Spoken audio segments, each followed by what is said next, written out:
Hey, how's it going, everybody? Shaun here from Zoobox, and today we're going to be talking about Mamoru Oshii's 1995 film, Ghost in the Shell. That's right.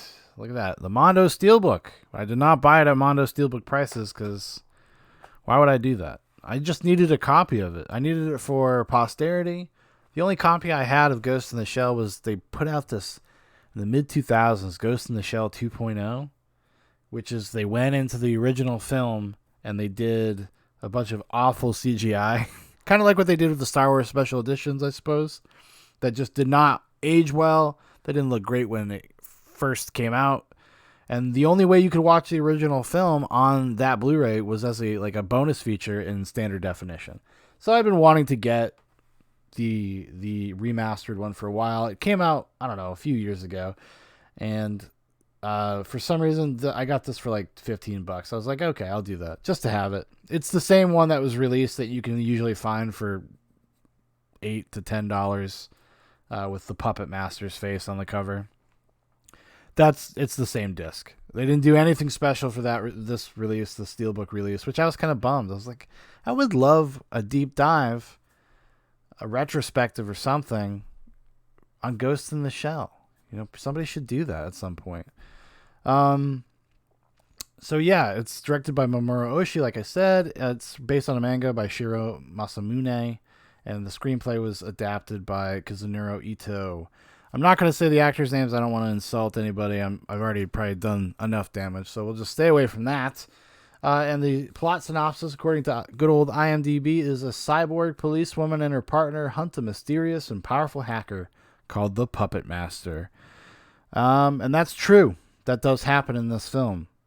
It is the least interesting thing, as we've talked about a lot. I think maybe it's me. Maybe I'm just not a lover of film enough. I don't know. Generally, the plots of a lot of stories aren't great. It's really what the message is. It's really what the subtext is. And Ghost in the Shell, if it does anything well, has really interesting subtext about and meta commentary about transhumanism and self-actualization and identity and what it means to exist.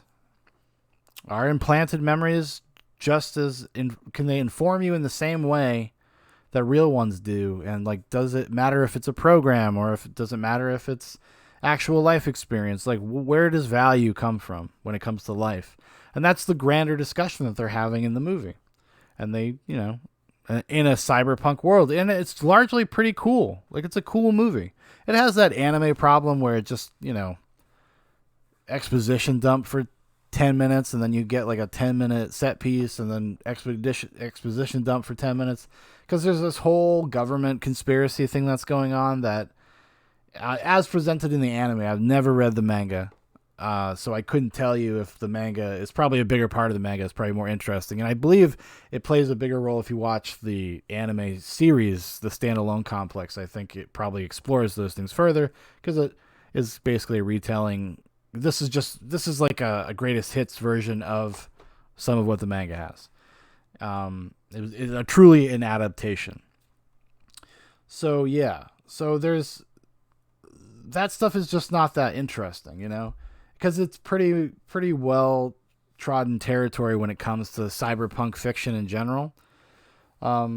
Which is, we're getting a lot of cyberpunk these days because I feel like the times are catching up with the concepts and like transhumanism or just trans people in general. Like there's we're in a paradigm shift, so people are more comfortable just with dealing with this stuff. But it's been around forever, and for a long time, the only place you could really get good in terms of like a film, good movies about that stuff was an anime. Because guys, there's so much bad anime out there. I'm not an anime head. I'm not an otaku.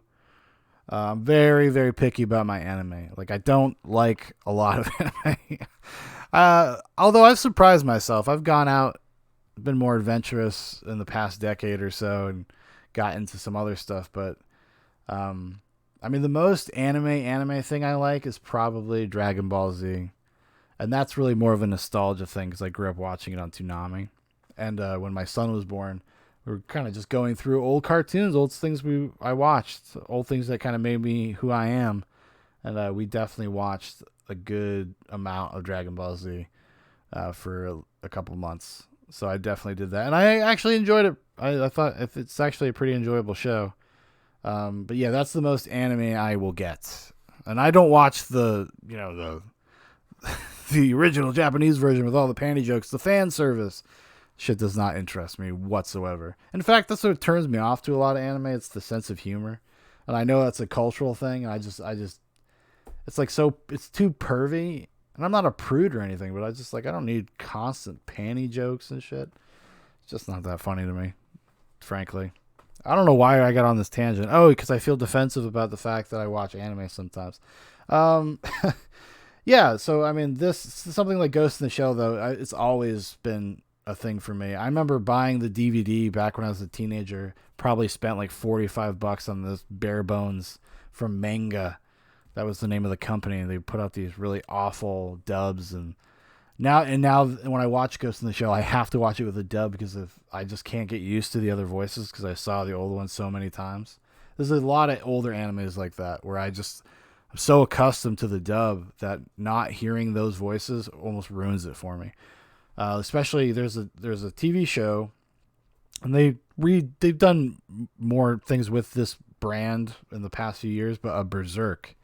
There's a 1990s, 99 maybe. I don't know when it came out, but the series Berserk. There's like a 26 one season thing, and it's great. It's awesome, but I can't. I have to watch it with the campy dub. It just makes it for me. I've tried to watch it with in the original Japanese, and it would distract me. I was like, I need to hear Griffith sound the way he sounds in the American dub. Although, having said that, the US dub of that Berserk is not awful at all. It's pretty good. I enjoy it. Yeah, so back to Ghost in the Shell. Now that I've done one of my classic tangents, and now I forgot what I was talking about. Ghost in the Shell is a beautiful movie.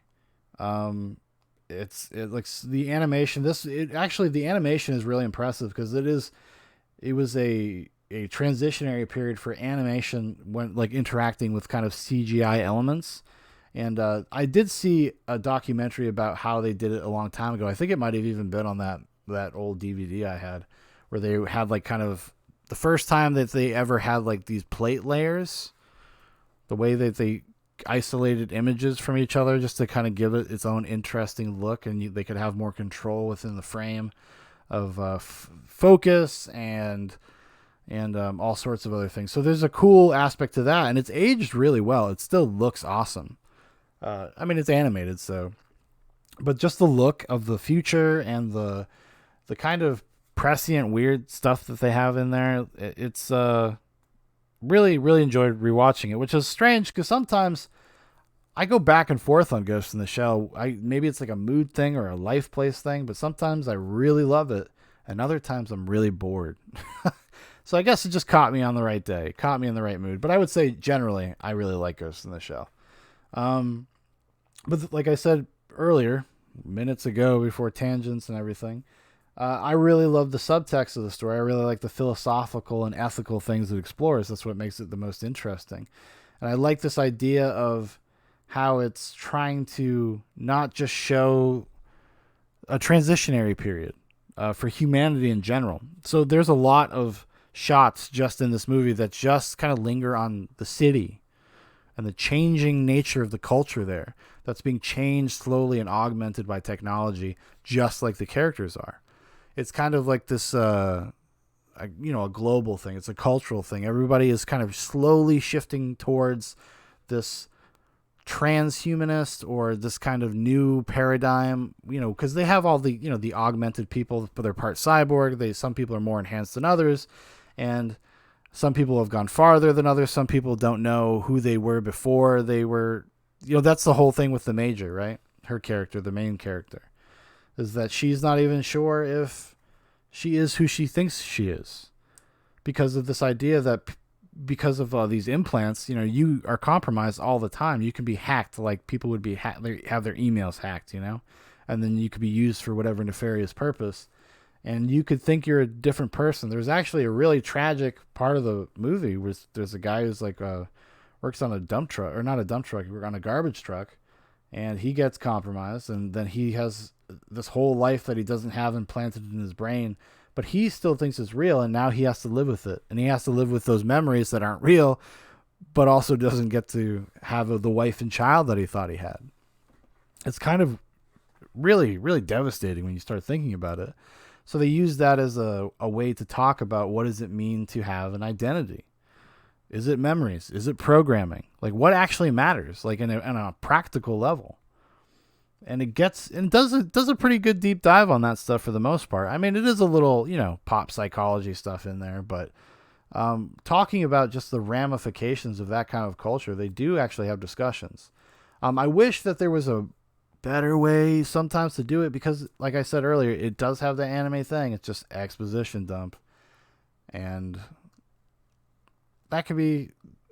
It's just not when you're watching a movie. You're not watching a lecture, But they kind of stop and lecture you, give you a little mini lecture, a little mini philosophy lecture, which overall I'm fine with, because I engage with the ideas. It's an interesting juxtaposition too with the when they made the live action American one a few years ago, which I'll probably talk about maybe tomorrow. So look out for that. Because I'd like to just watch them both side by side, because I have not a controversial opinion, but I guess spoiler alert, I don't hate that movie.